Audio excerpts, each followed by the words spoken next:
the map, because you were never supposed to be here in the first place. Broken rooms, exposed developer textures. Is this what you had wanted? Was it worth ruining the entire story I had written out specifically for you? Do you not think I put a lot of time into that? Because I did. And in the end, it was all for nothing, because this is what you wanted to see. Help me here, Stanley. Help elucidate these strange and unknowable desires of yours. What would have made this game better? What did you want to see? Vehicles? Skill trees? Work with me. You've given me absolutely nothing so far. Tell you what, let me take a stab in the dark at a new design, and you can give me some feedback. There we go. A third option. This already feels leaps ahead of where we were before. Go ahead, Stanley. Take it for a spin. Okay, I'm going to stop you there. Now, tell me about your experience with this new version. Would you say that the game benefited from allowing you more choices? Feel free to be honest. I'm looking for some real critical feedback here. Aha! You see, I knew I was onto something. Where do these flashes of inspiration come from? How did I know the game needed a third door? Well, it's instinct mostly, a calling in your gut. I really couldn't say where the idea came from, except that I felt it in my soul. You can't teach that, Stanley. Don't even try. Here, based on the data from your previous playthrough, I've compiled a new version. And to be perfectly candid, I think I've knocked it out of the park with this one. Let's take a look.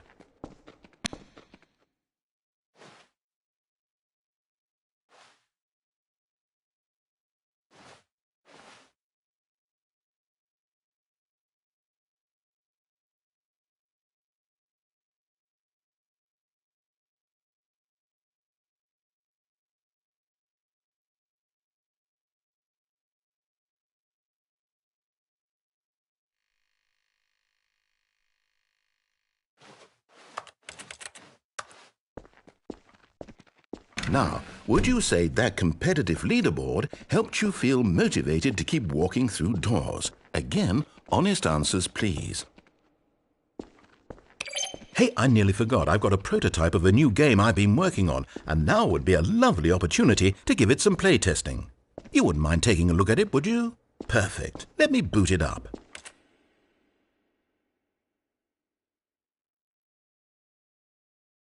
In this game, the baby crawls left towards danger. You click the button to move him back to the right, and if he reaches the fire, you fail. It's a very meaningful game, all about the desperation and tedium of endlessly confronting the demands of family life. I think the art world will really take notice. But of course, the message of the game only becomes clear once you've been playing it for about 4 hours. So why don't you give it 4 hours of play to make sure it's effective? Be sure to keep notes on your experience.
heartless bastard. Did you do it because you hate babies or purely to spite me? Because if it's the latter, well, I don't know what to do. I'm completely out of ideas. I can't think of a single thing that might improve the experience for me. I'm not even going to try.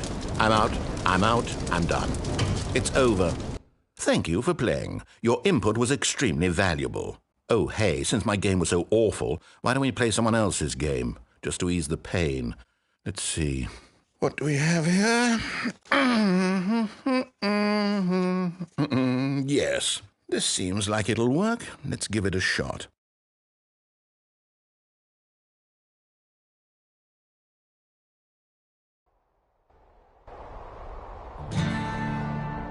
Aha! Fascinating.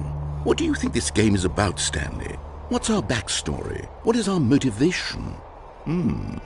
Well, it seems obvious to me that you are meant to play as a creepy man spying on innocent civilians below you from up high in your creep tower, perhaps for some sort of twisted, erotic purpose. Yes, that must be it. What a fascinating venture into the experience of total mental depravity. So far, I love everything about this game, Stanley. And it seems there's even more. Come, let's venture outward and see what else is out there.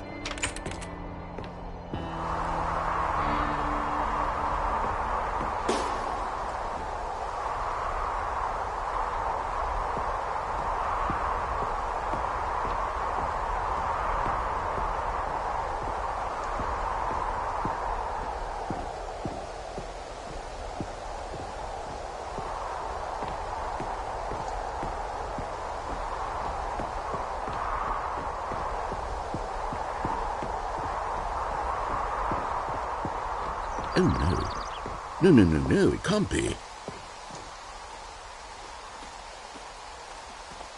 It is. It's an open world game. Good God, quickly, block it off. Oh, thank goodness, Stanley. What a close call.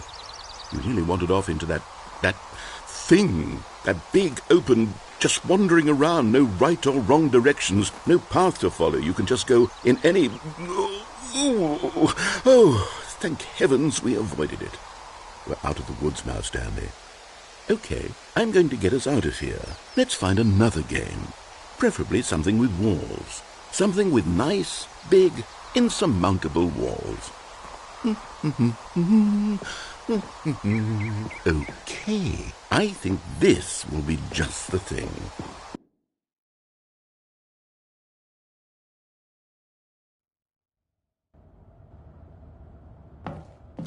Wonderful. See, this is exactly what I had in mind. Just a nice big box for you to run around in. There isn't any possibility that you could get lost here. Now this is game design. Stanley, if you manage to get lost in this game, I will be phenomenally impressed. Okay, so what exactly do we do here? Let's see.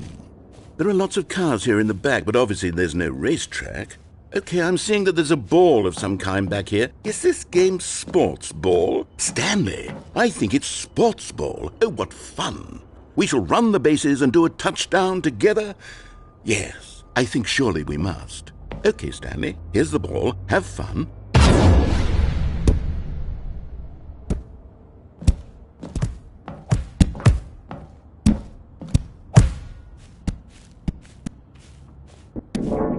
Are you doing it?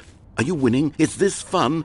Is it better than my miserable little story that I worked so hard on? Stanley, I have a thought. And I realize I'm not a sportsologist, but if one ball generates a certain amount of raw adrenal pleasure, then surely multiple balls makes for an even more euphoric sports experience. I'm going to try it out. Here comes another ball. Yes!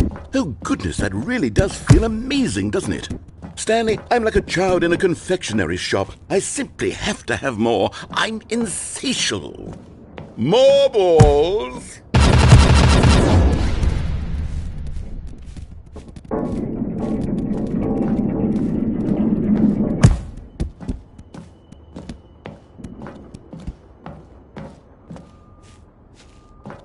Are you enjoying this, Stanley? Are you having fun? Is this a real video game?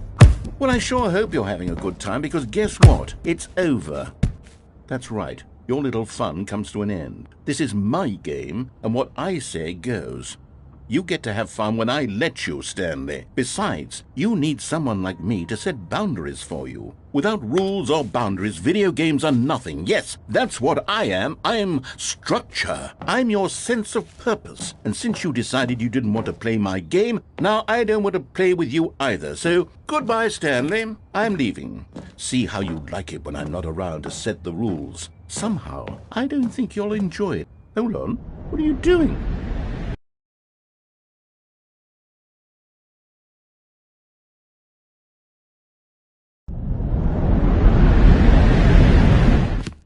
Stanley, don't do that. I can't follow you there. I can't help you. How will you write a story without me? You can't do it. You know that. Stanley, come back. We still have so much.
I wonder what he found. If what he wanted was to be the leading man in his own story, well, perhaps he's gotten it, down in wherever he is right now. I wonder if he's happy with his choice, and if he's learned the heavy cost that comes with it. He'll understand soon what I was trying to tell him. He needs me. Someone who will wrap everything up at the end, to make sense out of the chaos and the fear and the confusion. That's who I am. That is what I mean to this world. Oh, yes. Yes, I'll be back. There's no other way. Once this ends, after it all comes to a close, then I'll be back. The end will be here soon. Very soon. I can wait.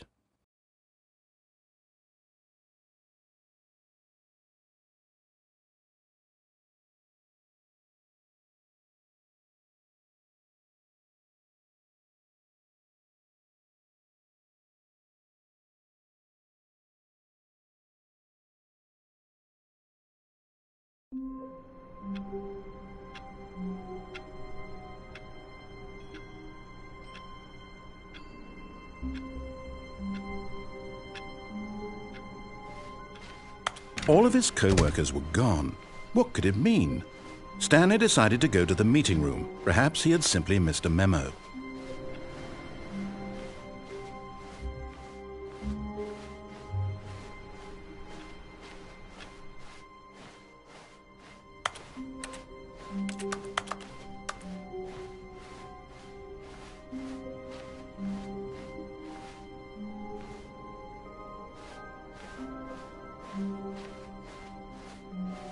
When Stanley came to a set of 2 open doors, this was not the correct way to the meeting room, and Stanley knew it perfectly well. Perhaps he wanted to stop by the employee lounge first, just to admire it. The lounge was grand, majestic, perhaps too, but eager to get back to business, Stanley took the first open door on his left. Stanley was so bad at following directions, it's incredible he wasn't fired years ago. Look, Stanley, I think perhaps we've gotten off on the wrong foot here. I'm not your enemy, really, I'm not. I realize that investing your trust in someone else can be difficult, but the fact is that the story has been about nothing but you all this time. There's someone you've been neglecting, Stanley. Someone you've forgotten about. Please. What? Really? I was in the middle of something. Do you have zero consideration for others? Are you that convinced that I want something bad to happen to you? Why, I don't know how to convince you of this, but I really do want to help you, to show you something beautiful. Look, let me prove it. Let me prove that I'm on your side. Give me a chance. Now listen carefully, this is important. Stanley walked through the red door. Oh, thank God you are willing to listen to me. Do you see that I really have wanted you to be happy all this time? The problem is all these choices. The two of us always trying to get somewhere that isn't here. Running and running and running, just the way you're doing right now. Don't you see that it's killing us, Stanley? I wanted to stop. We would both be so much happier if we just stopped. And I think I have a solution. Here, let me show you.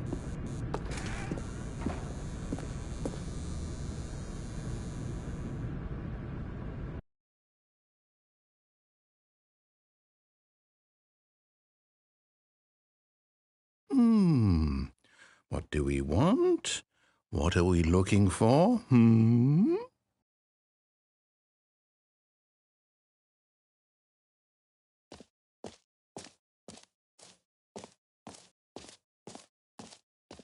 Here.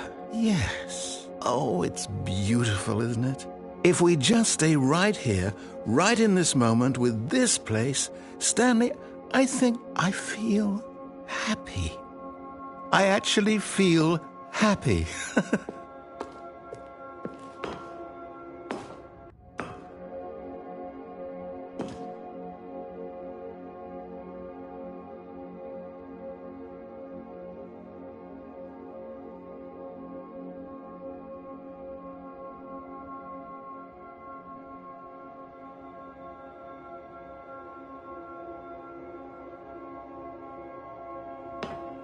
No, wait. Where are you going? Oh, no. Stay away from those stairs. If you hurt yourself, if you die, the game will reset. We'll lose all of this. Please, no, Stanley, let me stay here. Don't take this from me. Please, Stanley, think about what you're doing.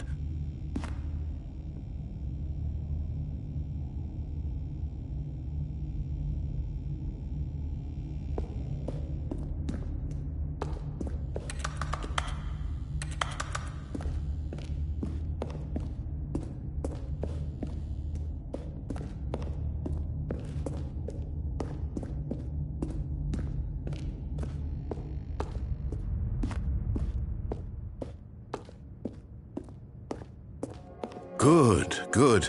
We can't be too safe. No! What did we talk about? You're risking everything we achieved here.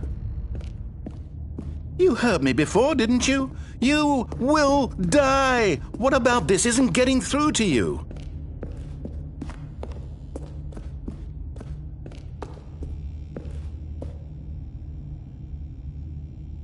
No! Oh, thank God. You lived. You had me worried that... No. What are you doing, Stanley? Please, I'm asking you not to take this away from me. I can't go back to what I was before. If you die, we'll both go back. Why are you doing this? Stanley, let's go back to the other room. Can you do that for me? Yes, perhaps you can. Perhaps you finally see what I'm talking about.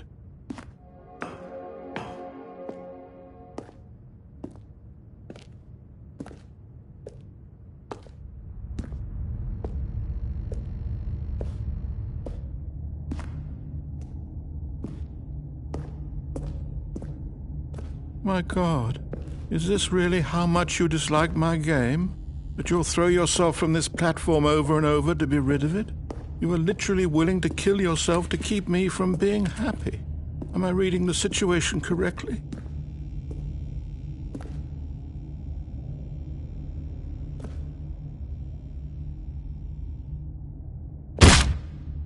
Or maybe you're just getting a kick out of it. I don't know anymore. I just wanted us to get along. but I guess that was too much to ask. It looks like you wanted to make a choice after all. Well, this one is yours.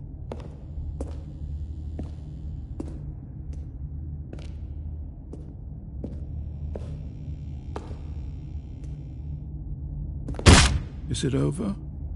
It's going to restart, isn't it? I'm going back.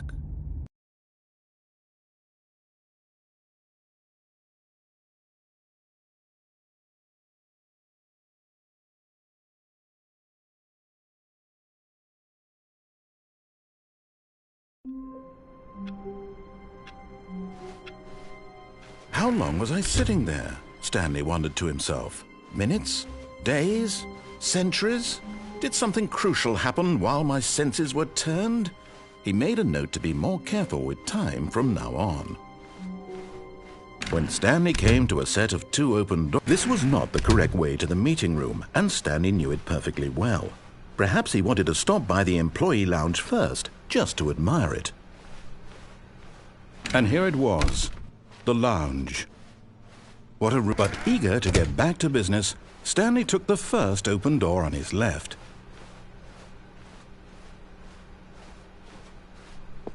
Stanley was so bad at following directions, it's incredible he wasn't fired years ago.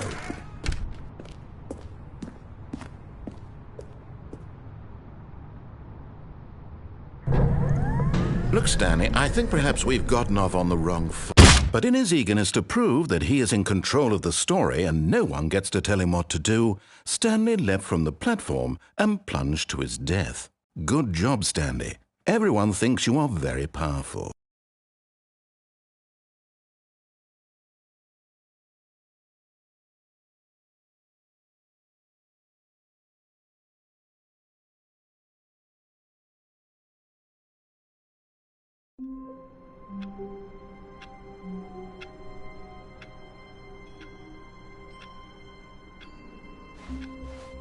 All of his co-workers were gone.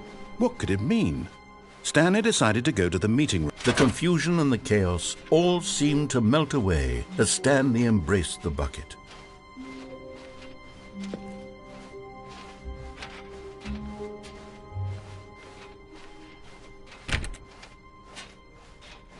Stanley clutched the bucket tightly to his... This was not the correct way to the meeting room, but Stanley had felt the bucket calling to him, telling him that the employee lounge was simply the place to be.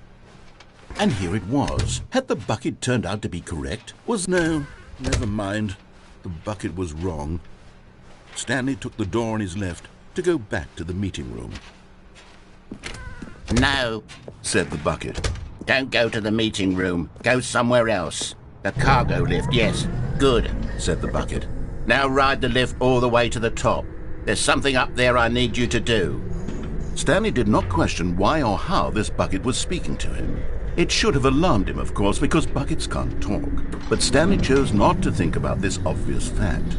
He was firmly convinced that the bucket had spoken to him, and he unthinkingly did whatever the bucket asked.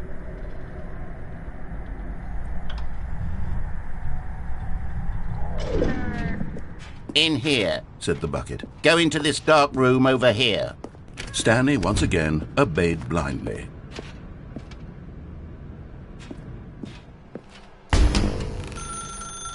Now pick up the phone. Said the bucket. Pick up the phone and it will take us back home, where we can go about life together.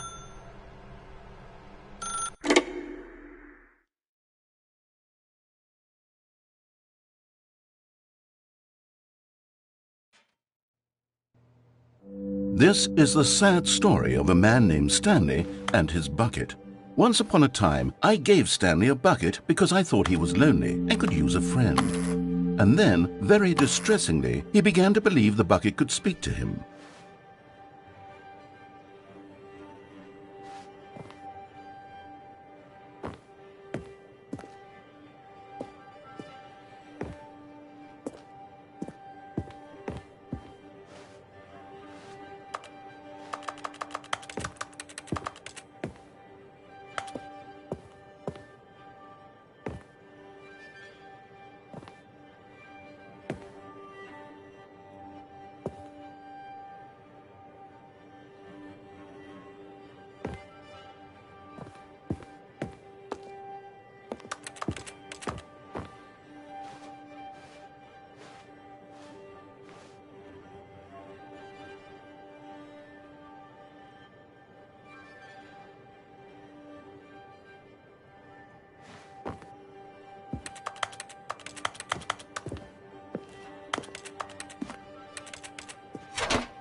The Stanley Parable Reassurance Bucket was merely meant to provide the comforting glow of companionship. It doesn't literally talk and give you orders. Whatever Stanley is hearing the bucket say to him is just in his head. Lately, I've been concerned about him. Wouldn't you be concerned as well? To see him delusional like this, obsessing over an inanimate metal object? I want to say something to him, but I don't know how I can convince him. I don't know if he'll listen to me. Oh, I'll try anyway. Stanley, can you hear me? Listen to me. It's just a bucket. It can't think, it can't talk. All it will ever truly do for you is effectively transfer a liquid from one location to a different location. That's it. It doesn't do anything else.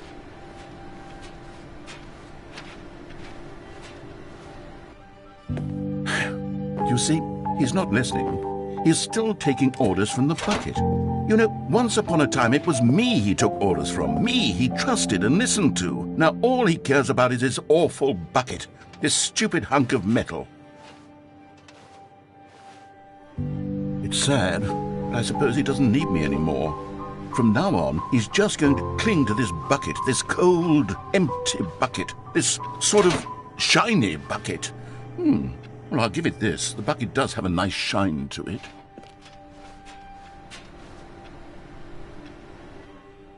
Yes, I suppose on closer inspection that it doesn't quite look like your average hardware store bucket. It's just a little more, what am I trying to say? Sturdier, more capable of transporting liquid. Like it would be better at moving an amount of water from one room to another. Oh my God, what am I saying? Better at carrying water from room to room. It's a bucket. It's literally just a bucket. Why do I feel some need to point out the ways in which it's so much more than just a regular bucket? Oh no, I'm having feelings for the bucket. No. What's going on? Why do I want to be with the bucket? Hear what the bucket has to say. Do anything it asks. What's wrong with me? I don't understand. Perhaps, if I had the bucket, this would be less confusing. Yes, the bucket could tell me what to do in this troublesome situation. Stanley, give me the bucket. Give it to me. Give me the bucket, Stanley. I need it. Give it to me now. Give it, or I'll...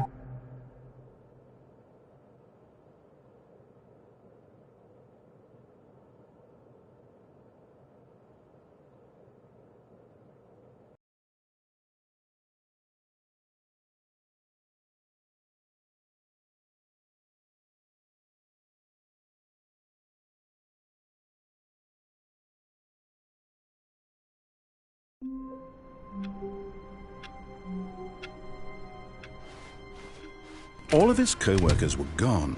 What could it mean? Stanley decided to go to the meeting room. Perhaps he had... Warmth spread through Stanley's arms. With the bucket in his arms again, he was home. Stanley clutched the bucket tightly to his chest and entered the door on his left.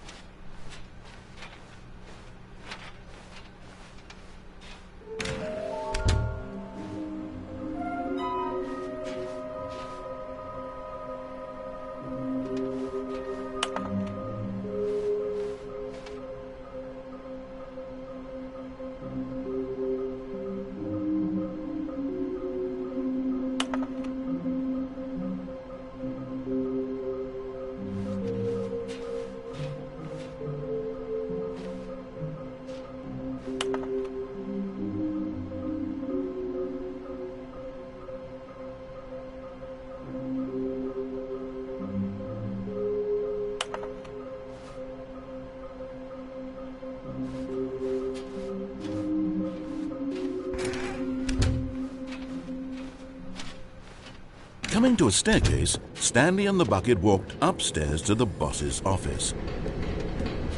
You're getting close now, Stanley. You've nearly gotten all of the Figler and Marines. Very soon, you'll collect the last one, and then the first number will equal the second number, and that will be it.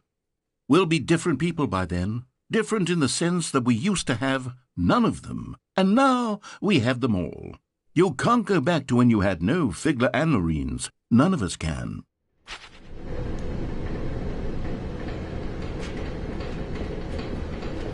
But Stanley just couldn't do it. He considered the possibility of facing his boss, admitting he had left his post during work hours. He might be fired for that. And in such a competitive economy, why had he taken that risk? All because he believed everyone had vanished? His boss would think he was crazy. And then something occurred to Stanley. Maybe, he thought to himself, maybe I am crazy. He looked down at the bucket in his arms. Am I crazy? He asked the bucket. The bucket returned his gaze, but said nothing at all. That's strange, Stanley thought. Usually the bucket is a source of guidance and wisdom for me in difficult times such as these. He held the bucket close, yet felt none of its familiar reassurance and comfort. And that's when Stanley realized, this isn't my bucket. It's just a normal, everyday bucket. Someone else's bucket, perhaps. How did I end up with someone else's bucket? This is all terribly wrong. Surely no good would come from this. Who knows what sorts of bizarre hallucinations Stanley might experience without the psychologically grounding presence of his bucket. And indeed, now he noticed that the rooms were repeating, which was, of course, very odd. And now he felt himself floating off the ground. Oh, gracious, he exclaimed. Without my bucket, I've gone truly mad. Where is it? I must find it. Far off in the distance now, he heard it, calling to him. Stanley! Stanley, it's me, the bucket. Could it truly be? He rushed forward from room to room, passing by one bucket after the next. None of them were his. None of them were his special bucket. Come to me, Stanley. Find me. He had to find the bucket. He had to return to his old friend. It was the only way to truly restore his sanity. And then suddenly, he froze dead in his tracks. He knew where the voice of the bucket had been coming from. The real bucket was inside of him all along. It was incredibly painful. Stanley doubled over in agony and blacked out.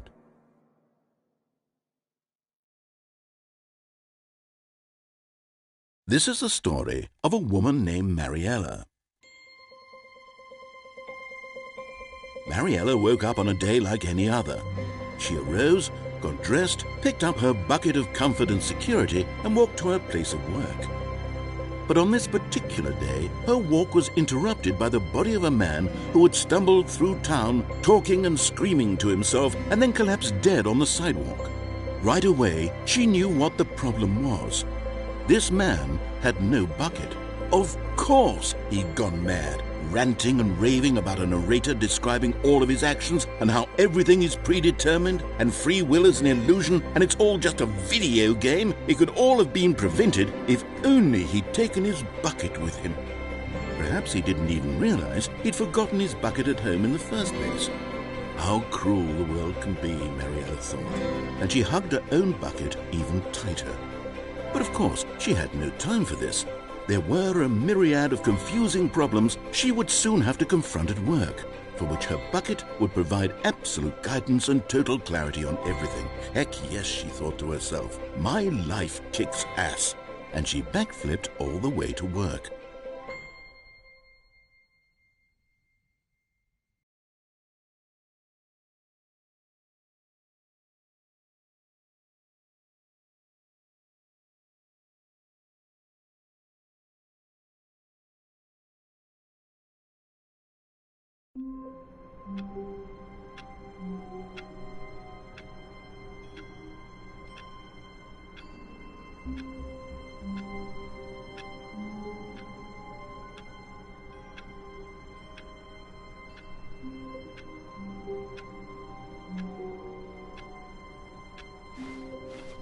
All of his co-workers were gone. What could it mean? Stanley decided to go to the meeting room. Perhaps he had simply missed a memo.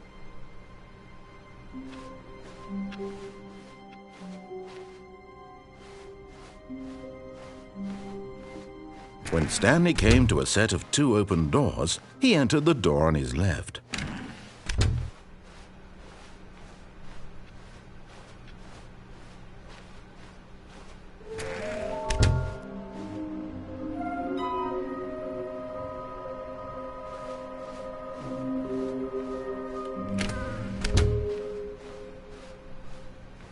Coming to a staircase, Stanley walked upstairs to his boss's office.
All of his co-workers were gone.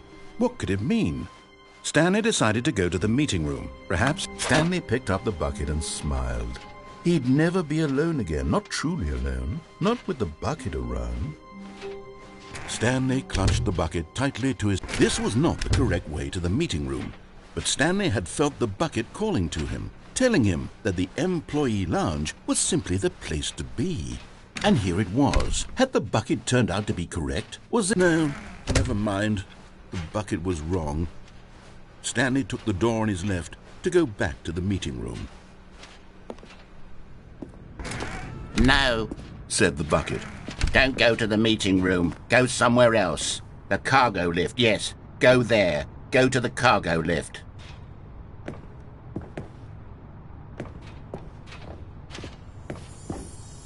And there it is, the last Stiggly Wiggly. Savor this moment, Stanley. This is a real accomplishment. This is doing something just for the sake of doing it. Where so many people expect to be rewarded for the most trivial achievements, you've insisted that a job well done is its own reward. I would tell you that I'm proud of you for collecting them all, but that would be like a reward, and we can't have that. So, instead I'll just say, it's done. We're all done here. And now we can go to whatever the hell you were doing before you hunted for figurines.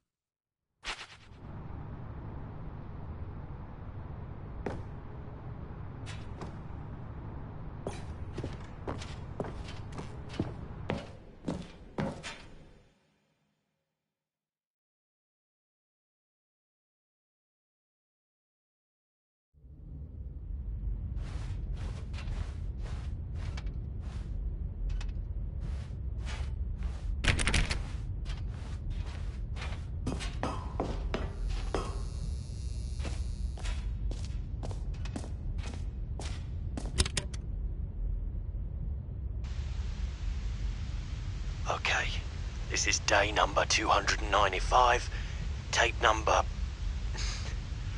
I don't even know. I've lost track. Nothing feels real anymore. The longer I study this bucket, the less sense anything makes. The sheer euphoria I feel every time I pick it up. No matter how many times I've done it, it's always the same feeling.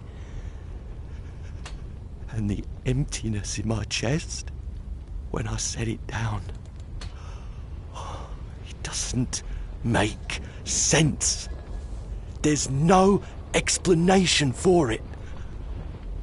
I still haven't figured out why I see the world so differently when this bucket is in my arms. Why everything feels so... What do I do with this treasure? I can monetize it. Yes. It's unthinkable the amounts of money people will pay for even just an hour with the bucket. This is my golden ticket. But I have to be careful, because as soon as this gets out, there's going to be a target on my back. Even now, I don't know who might be trying to get... What's that? Who's there?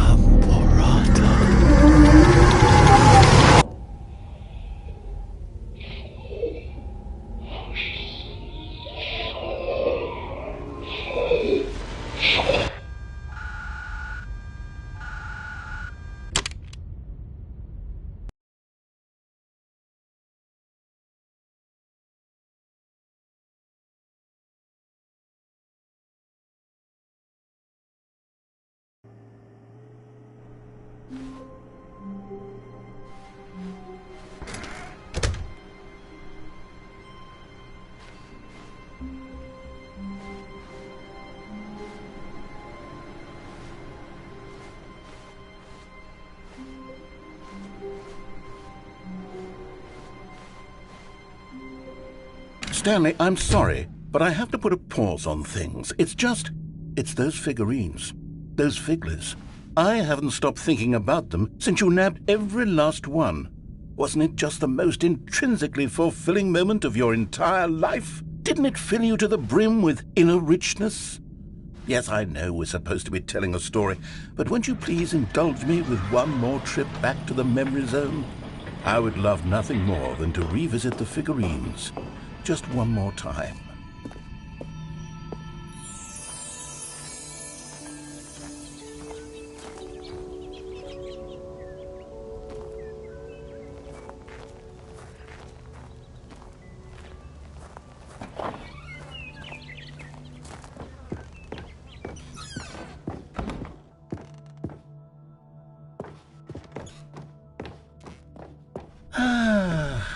Here's where it all began. The first collectible. Back then, we had no idea of how many of them we'd find. Sure, it said 6 right there on the screen, but how could we know for certain? We were so innocent. We'll never be like that again, Stanley.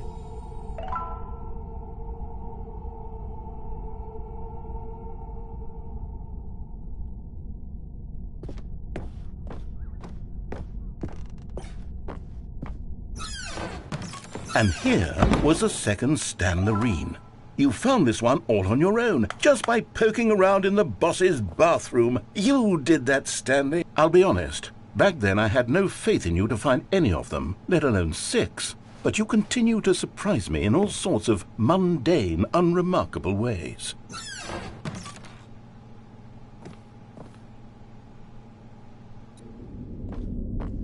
Okay, let's do a little quiz. Which of these rooms was the room you found your third mini Stan? Can you remember? No. The red and blue door room was the 4th place you found a Figanley, not the 3rd. Well, I guess perhaps I shouldn't be surprised. Memories like these are so precious and so cherished that they all just sort of blend together, don't they? You know what? If the red and blue door room feels like the 3rd place you found a collectible, then who am I to go making judgments?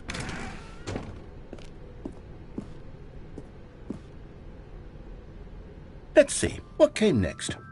Oh yes, we found a Figley in this pink room. Oh, well, I can't actually say I remember being in this room, but it's here in the memory zone, so it must have happened.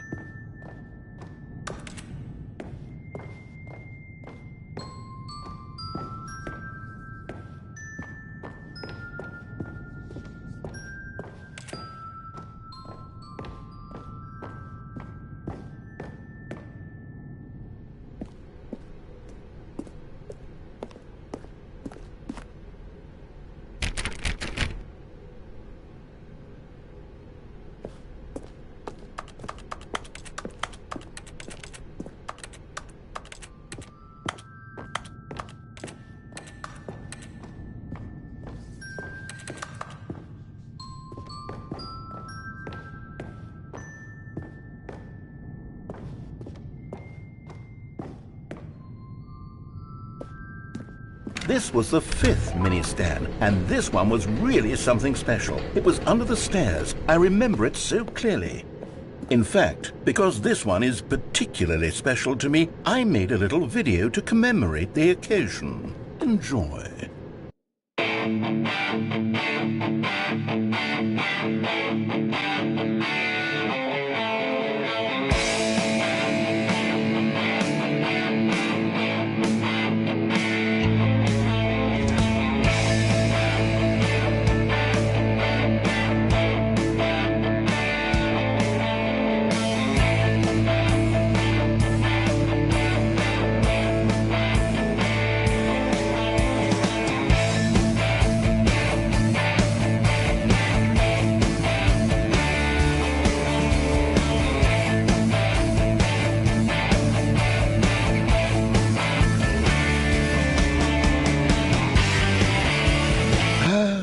Takes you back, doesn't it? I spent a lot of time making that video, but it was 8 minutes I wouldn't have spent on anything else.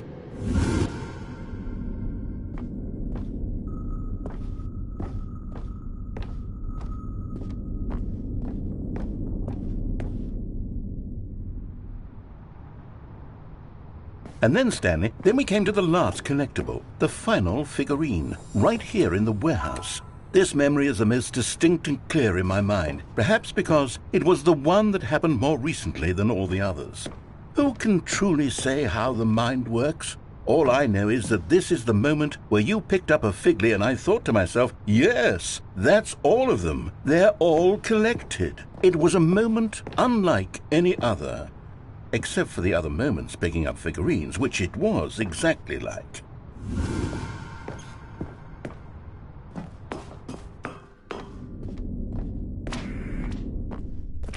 And then there was no more, because we've caught up to the present moment. Nothing left to do but move onward into the future. Goodbye, memory zone.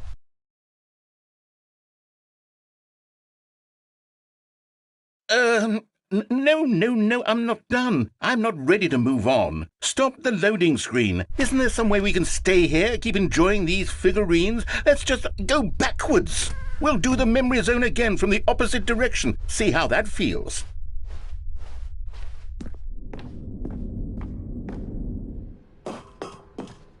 Okay, yes, this spot in the warehouse. I remember this. I must say, of all the figurines we looked at in our initial tour of the memory zone, this one is the most distinct and clear in my mind. Let's keep going. I want more.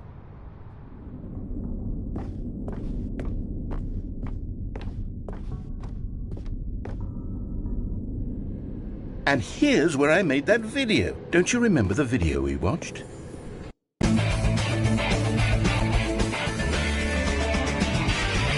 Yes, I love that video.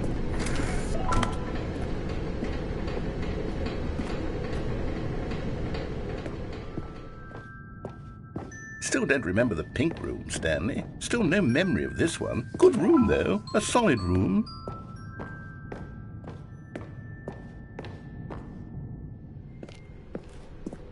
These really were a treat to hunt down. You know, if there had been any kind of reward for finding all of these, it really would have neutered the intrinsic joy of collecting them. I'm very glad we resisted the temptation. Next one.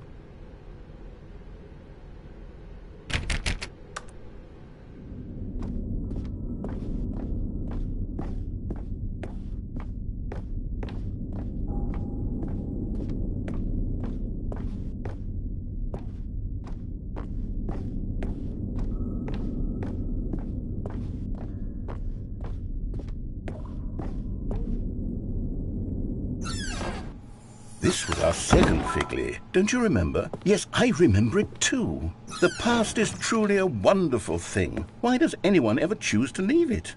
Keep going.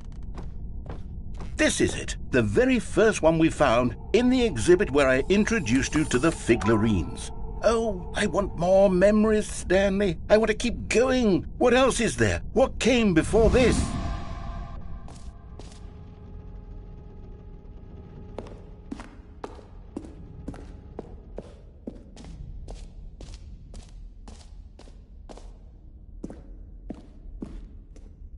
Look, it's the terrible new content that we were originally sold on. I remember hating it back then, but time does put a rosy filter on everything. In fact, oh yes, the two doors! Who could have forgotten that? A classic memory, this one.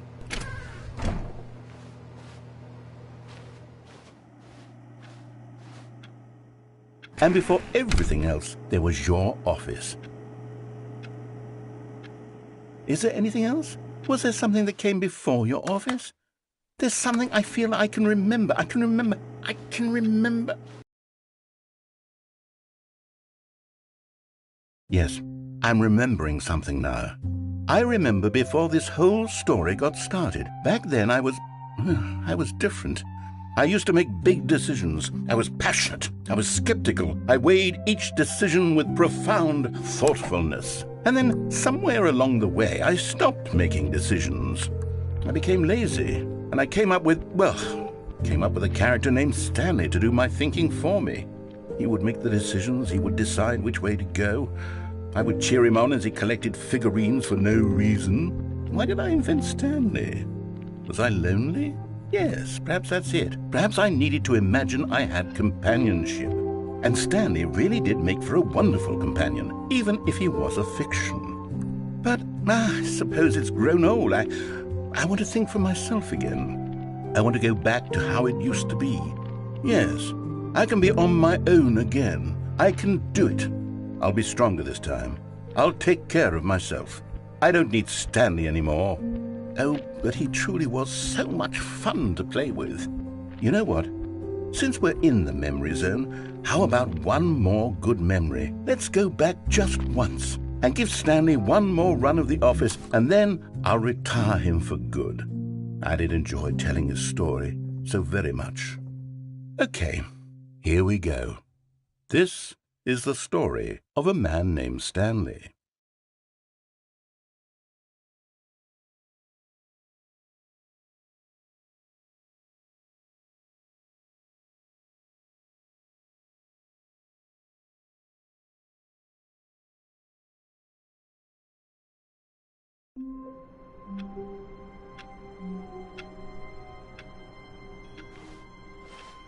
All of his co-workers were gone.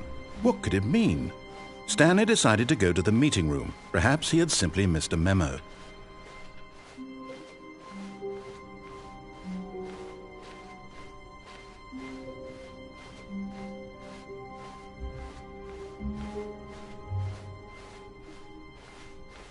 When Stanley came to a set of 2 open doors, he entered the door on his left.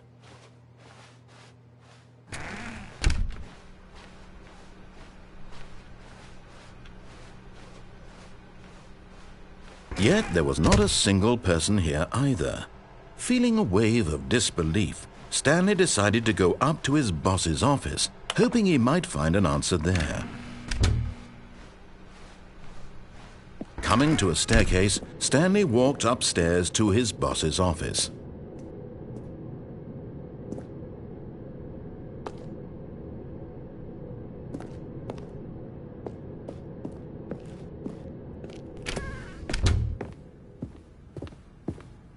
The moment he entered his manager's office, Stanley froze in his tracks. Not a living soul anywhere. Could he really be all alone?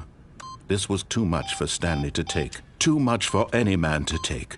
He fell to his knees, bursting into half moans, half sobs, the guttural retching of life from a man denied any hope. Stanley was in such a rush to get through the story as quickly as possible, he didn't even have a single minute to just let the narrator talk. That kind of anxiety isn't healthy. so he relaxed for a few moments with some calming New Age music.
Feeling soothed and rejuvenated, Stanley calmly walked forward into the opened passageway.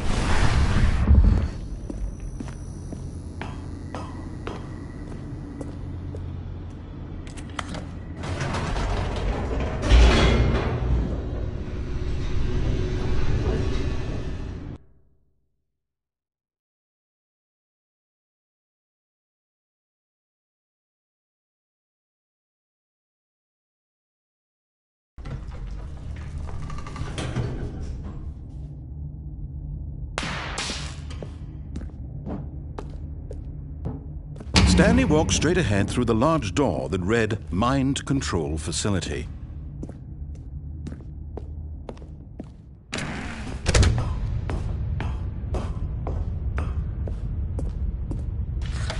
The lights rose on an enormous room packed with television screens.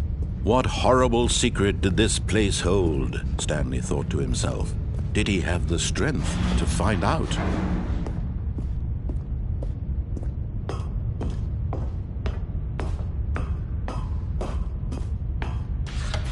Now the monitors jumped to life, their true nature revealed. Each bore the number of an employee in the building, Stanley's co-workers. The lives of so many individuals reduced to images on a screen, and Stanley, one of them, eternally monitored in this place where freedom meant nothing. This mind control facility, it was too horrible to believe. It couldn't be true. Had Stanley really been under someone's control all this time? Was this the only reason he was happy with his boring job? That his emotions had been manipulated to accept it blindly? No, he refused to believe it. He couldn't accept it. His own life in someone else's control? Never! It was unthinkable, wasn't it? Was it even possible? Had he truly spent his entire life utterly blind to the world?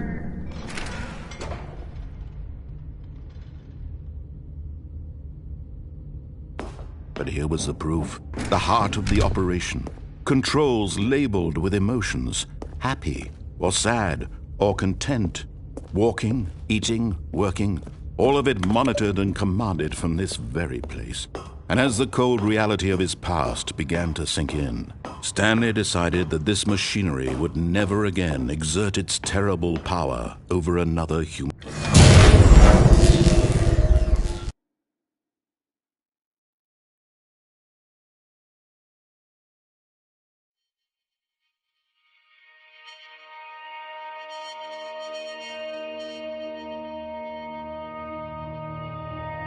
Blackness, and a rising chill of uncertainty.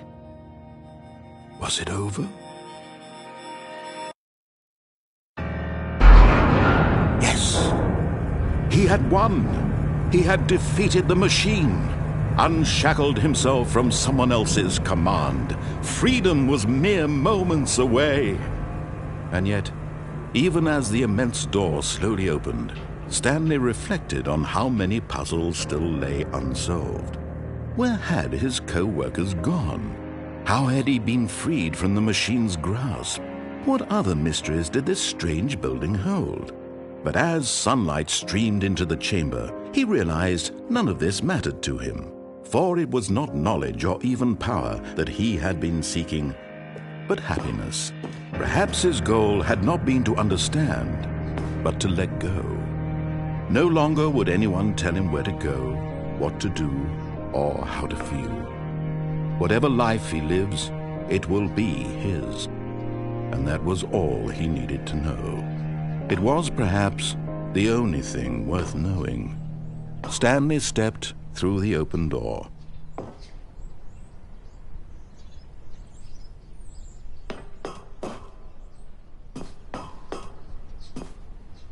Stanley felt the cool breeze upon his skin, the feeling of liberation, the immense possibility of the new path before him. This was exactly the way, right now, that things were meant to happen. And Stanley was happy.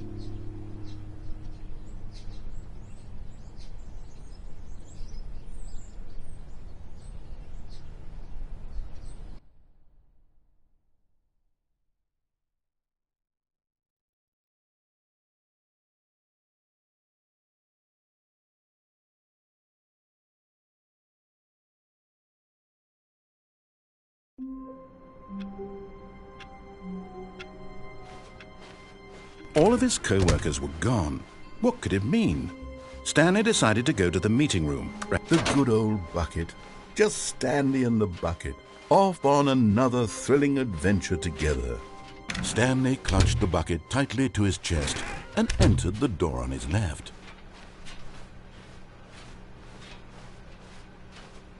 Still no one was here. Stanley needed the bucket's warmth and comfort now more than ever. Perhaps his boss's office was where he'd... Coming to a staircase, Stanley and the bucket walked upstairs to the boss's office.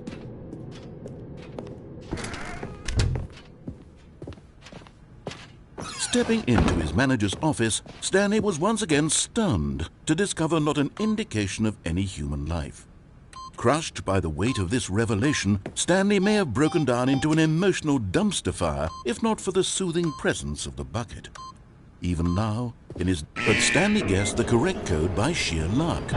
Was it that the bucket knew all along? Was the bucket guiding him? Yes, this is certainly the most logical explanation.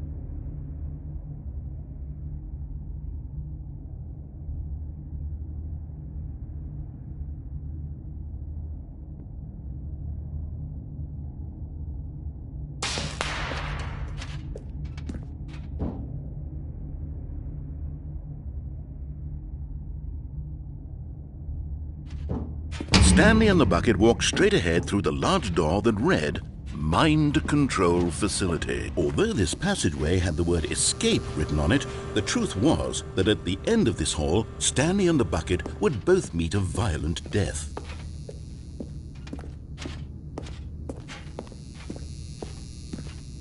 The door behind them was not shut. Stanley and the bucket still had every opportunity to turn around and get back on track. At this point, Stanley and the bucket were knowingly walking forward into a very painful death for each of them.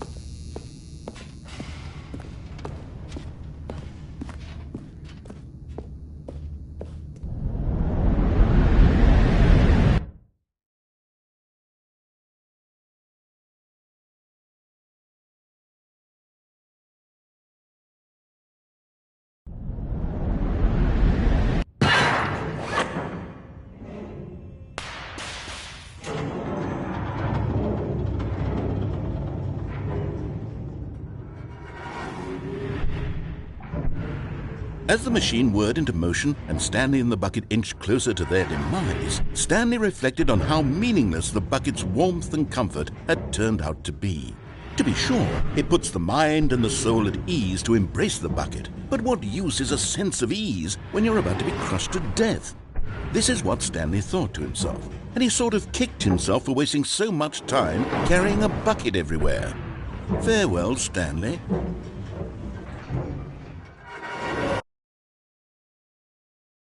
"Farewell, Stanley," cried the narrator, as Stanley and the bucket were led helplessly into the enormous metal jaws. In a single visceral instant, the bucket's life came to an end, as it was crushed violently to death.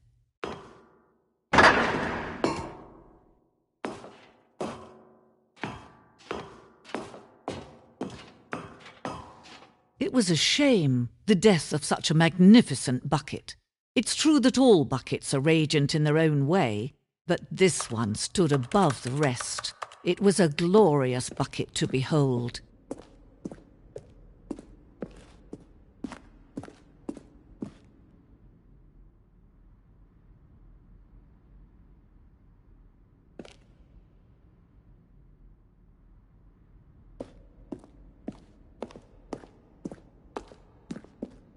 Can you see how arrogant it was for Stanley to take a bucket like this and to claim it for his own? Can you see the hubris that blinded him? Can you see that the bucket is far more noble than Stanley will ever be in his short life?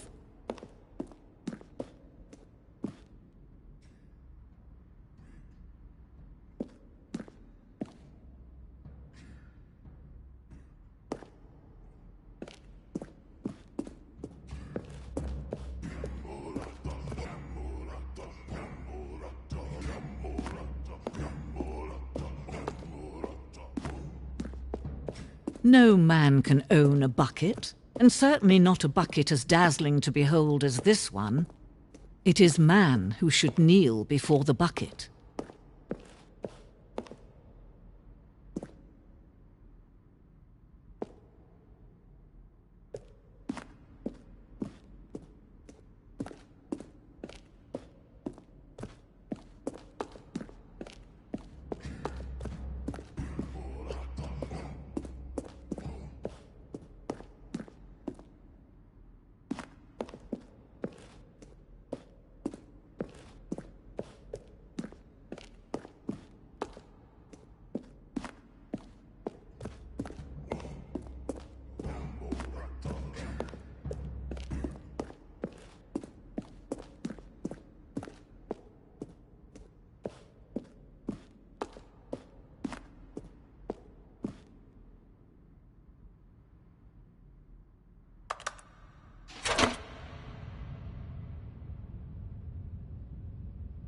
But there is something we can do together, you and I, that will right this terrible wrong.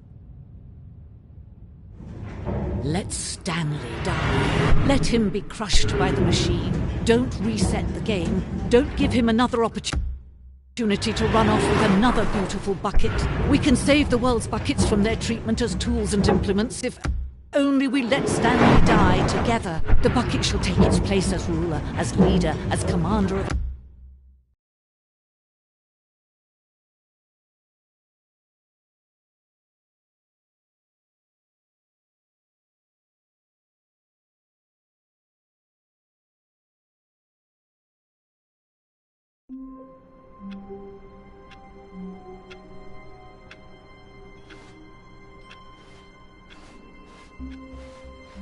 Already this was uncomfortable, and Stanley decided that as soon as he found a new space he felt safe in, that he would never leave it again in his life.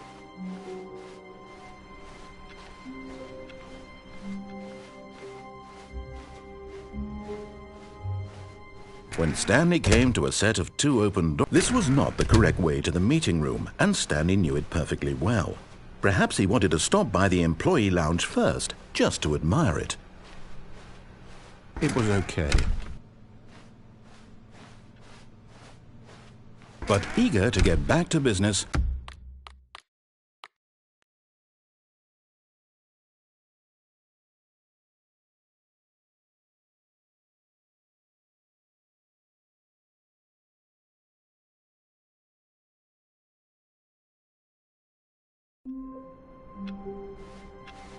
All of his co-workers were gone. What could it mean? Stanley decided to go to the meeting room. Where are we going today? The bucket asked. Stanley just smiled. Anywhere they went together would be perfect. Stanley clutched the bucket tightly to his... This was not the correct way to the meeting room, but Stanley had felt the bucket calling to him, telling him that the employee lounge was simply the place to be. And here it was. Had the bucket turned out to be correct? Well, no, never mind. The bucket was wrong. Stanley took the door on his left to go back, and so the two of them detoured through the maintenance section and walked straight ahead to the opposite door.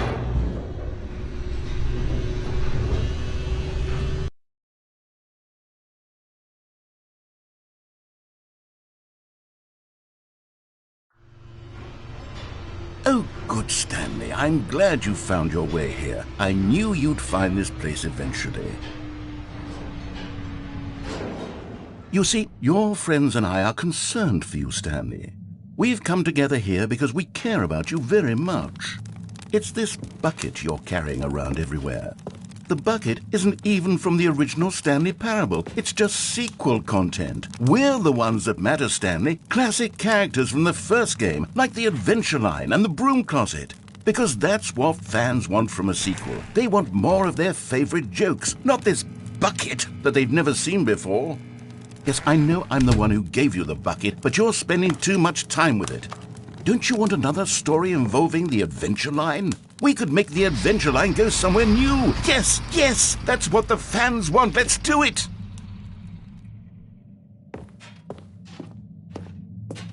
Whee! Look at that wacky line. Who knows where it'll go off to next? Oh, and it played some silly music as well.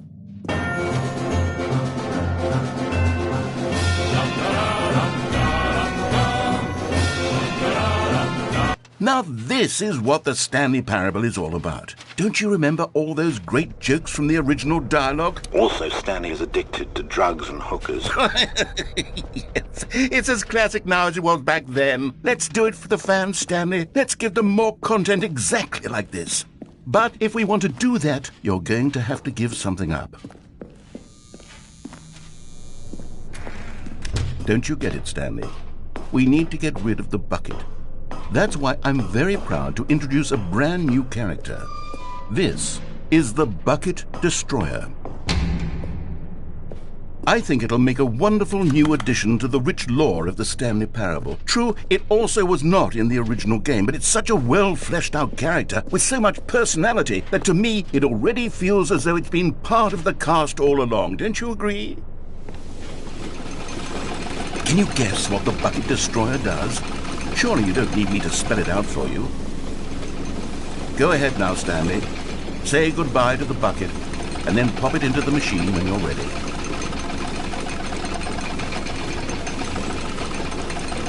Now listen to me.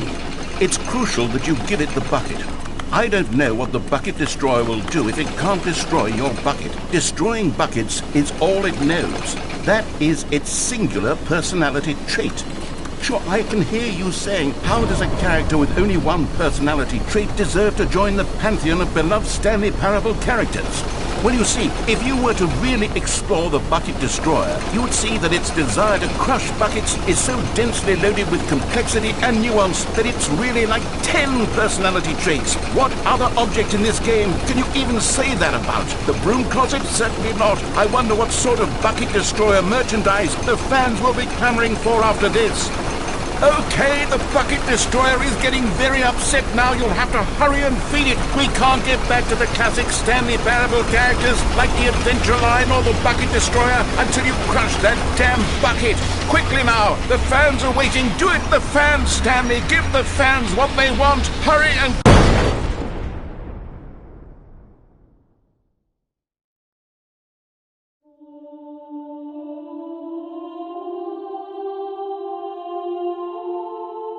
The Bucket Destroyer, my prized creation. You had so much potential. We were going to do such marvelous things with you, tell such spellbinding stories about you. All of it squandered now. Goodbye, new friend. For the moment in time that you were here, you were magnificent.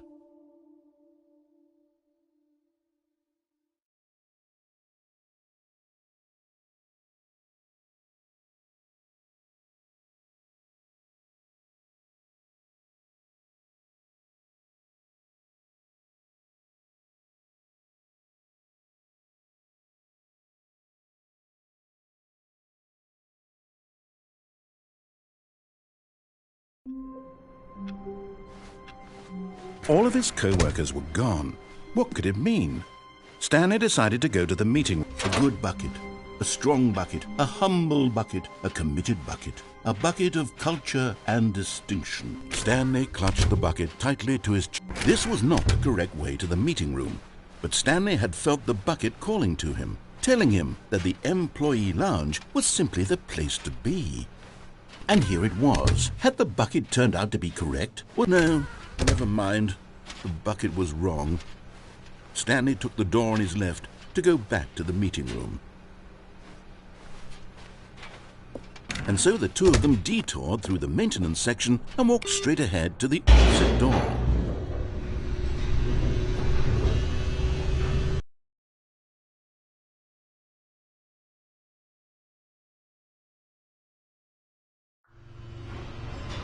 Oh, good Stanley, I'm glad you found your way here. I knew you'd find this place eventually. You see, your friends and I are concerned.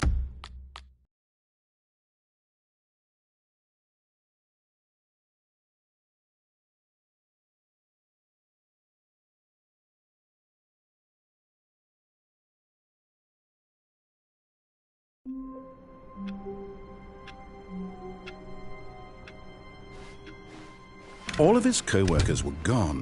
What could it mean? Stanley decided to go to the meeting room. Perhaps... The embrace of an old friend, a weathered companionship that stands the test of time. Stanley clutched the bucket tightly to his chest and entered the door on his left. Still no one was here. Stanley needed the bucket's warmth and comfort now more than ever. Perhaps his boss's office was where he'd find answers. Coming to a staircase, Stanley and the bucket walked upstairs to the boss's office.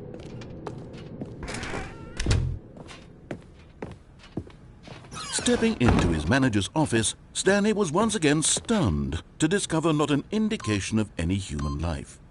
Crushed by the weight of this, but Stanley guessed the correct code by sheer luck. Was it that the bucket knew all along? Was the bucket guiding him? Yes, this is certainly the most logical explanation.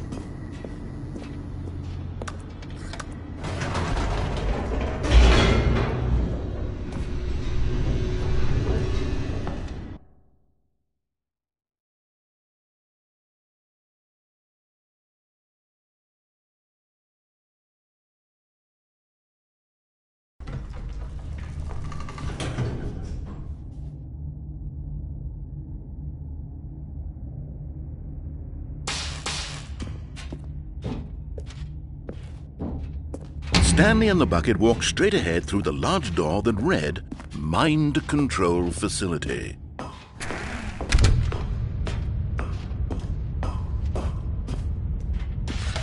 The lights rose on an enormous room packed with television screens.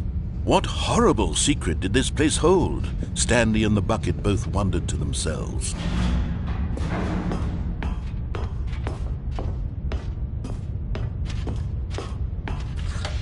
The monitors jumped to life, and Stanley nearly dropped the bucket in shock.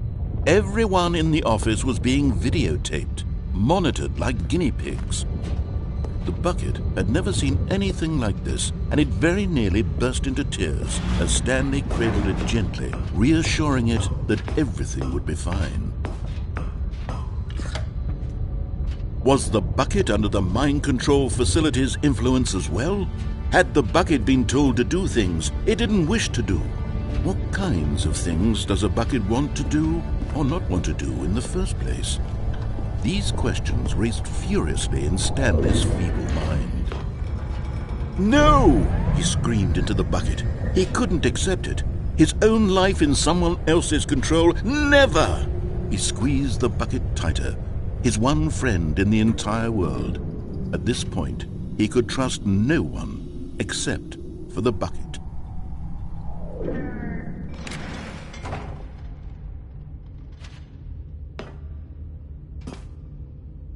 But here was the proof. The heart of the operation. Controls labeled with emotions, happy or sad or content. Walking, eating, working, all of it monitored and commanded from this very place. And as the cold reality of his past began to sink in, Stanley decided that this machinery... But at the last second, the bucket jumped in and pressed the button to turn on the controls. Stanley gasped in horror. Had this been the bucket's plan all along? To take over the machine and claim the power for itself? How could the bucket have betrayed him like this? Stanley was prepared to throw the bucket away in disgust when suddenly an image appeared upon the enormous screen. Birds. Silly birds. The control buttons became active again.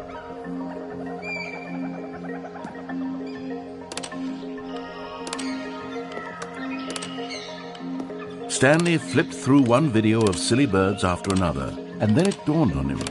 This wasn't a mind control facility at all. It was a facility for monitoring and surveilling silly birds all over the world.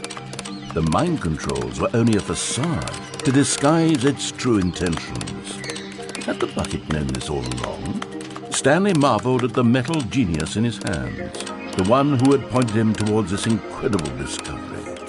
Stanley and the bucket never found freedom because they spent the rest of their lives here in this place, flipping through live streams of the silliest birds imaginable. Of all the possible paths his life could have taken, this one was surely the best. And Stanley was happy.